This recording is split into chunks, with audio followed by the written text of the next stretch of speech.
Saudara-saudariku yang terkasih di dalam Tuhan,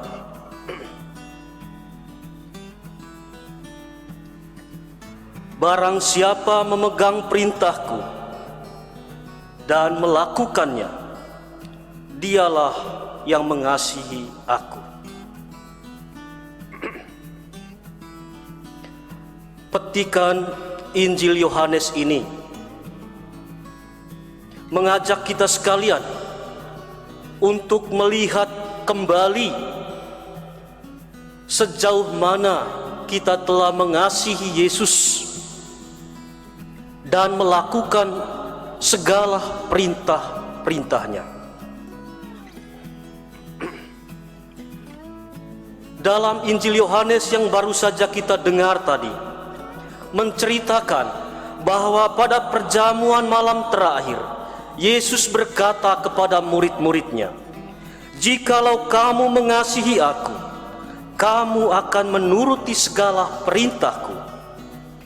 Aku akan minta kepada Bapa, dan Ia akan memberikan kepadamu seorang penolong yang lain, yaitu Roh kebenaran, supaya Ia menyertai kamu selama-lamanya." Tuhan Yesus mengingatkan para murid untuk kesekian kalinya tentang mengasihi Dia. Yesus mengingatkan terus-menerus karena hal itu sangat penting. Dan bagi Yesus, mengasihi Dia merupakan syarat mutlak, kunci untuk dapat menuruti perintahnya. Tuhan Yesus juga memastikan bahwa orang yang sungguh-sungguh mengasihi Dia dan menuruti segala perintahnya akan disertai oleh Roh Kudus, yaitu Roh kebenaran yang menyertai para murid sampai selama-lamanya. Roh Kudus itu yang akan mendampingi, menolong, dan menguatkan mereka, mengajar mereka tentang hidup yang benar, menghibur mereka dalam situasi yang sulit. Dan Roh Kudus itu tinggal tetap beserta dengan mereka. Saudara-saudari yang terkasih di dalam Tuhan, apa yang difirmankan oleh Yesus melalui Injil Yohanes ini, itu sungguh-sungguh terjadi dalam pertama. Filipus adalah salah satu dari 7 orang diakon. Jadi bukan Filipus rasul yang dimaksud. Nah, diceritakan bahwa setelah Stefanus dibunuh di Yerusalem, mereka, para diakon itu, tersebar ke berbagai wilayah dan kota. Filipus pergi ke salah satu kota di Samaria, sedang rasul-rasul Yesus tetap tinggal di Yerusalem. Nah, mengapa Filipus pergi ke Samaria? Barangkali salah satu alasannya adalah Filipus ingin mewartakan Injil Tuhan kepada orang-orang yang bukan Yahudi. Kita tahu bahwa orang-orang Samaria itu adalah orang-orang dari berbagai suku dan daerah.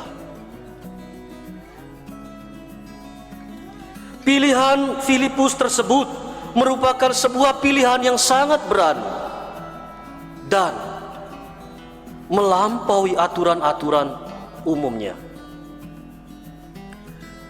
Saudara-saudari yang terkasih, di tengah peristiwa penganiayaan yang begitu kejam di Yerusalem, dan Stefanus sebagai salah satu korbannya, Filipus justru berani tampil dan lancang mewartakan Yesus yang bangkit di Samaria dan melakukan banyak tanda-tanda dan mujizat.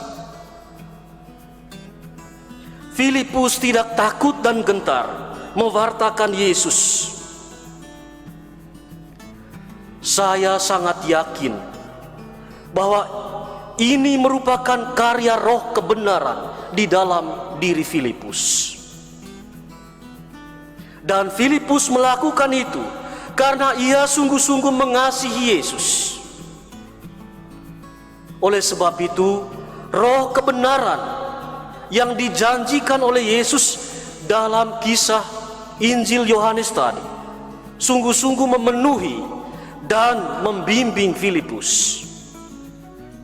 Dan bukan hanya Filipus yang dipenuhi oleh roh itu, tapi juga orang-orang yang mendengarkan pewartaan Filipus dan yang melihat tanda-tanda yang dilakukannya itu. Saudara-saudari yang terkasih di dalam Tuhan, begitulah karya Roh Kudus, roh kebenaran itu dalam diri Filipus dan juga para rasul-rasul Yesus. Dalam bacaan kedua kita mendengar nasihat bijak dari Petrus.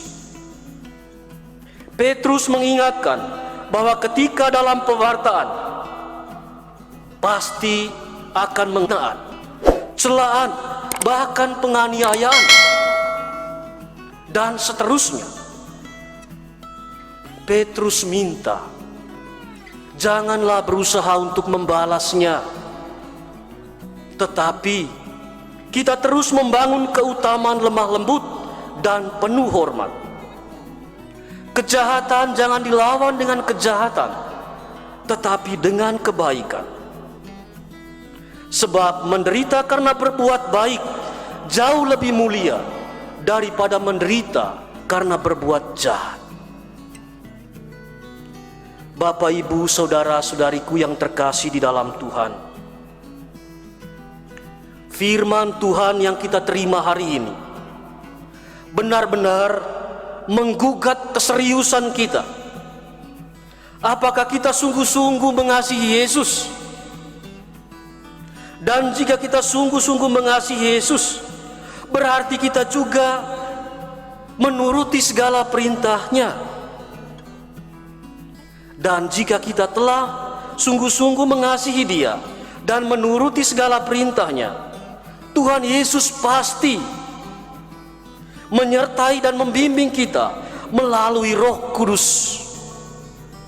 Roh Kudus itu yang membawa kita keluar dari ketakutan dan kecemasan. Roh Kudus itu yang membawa kita keluar dan pergi dari kenyamanan diri hidup kita untuk peduli dan menolong sesama yang berkesusahan. Pada masa pandemi COVID-19 ini, kita diundang untuk terlibat aktif secara nyata di tempat kita masing-masing, berbuat sesuatu bagi sesama kita, membagi apa yang kita miliki, keadaan kita masing-masing. Dan begitulah karya Roh yang menggerakkan kita di saat ini. Dan Roh itulah yang akan terus membantu kita, membuat hidup kita menjadi berkat bagi banyak orang. Mari saudara-saudari, dengan dituntun oleh firman Tuhan pada hari ini, kita memberikan diri kita diisi dan dipenuhi oleh Roh Kudus.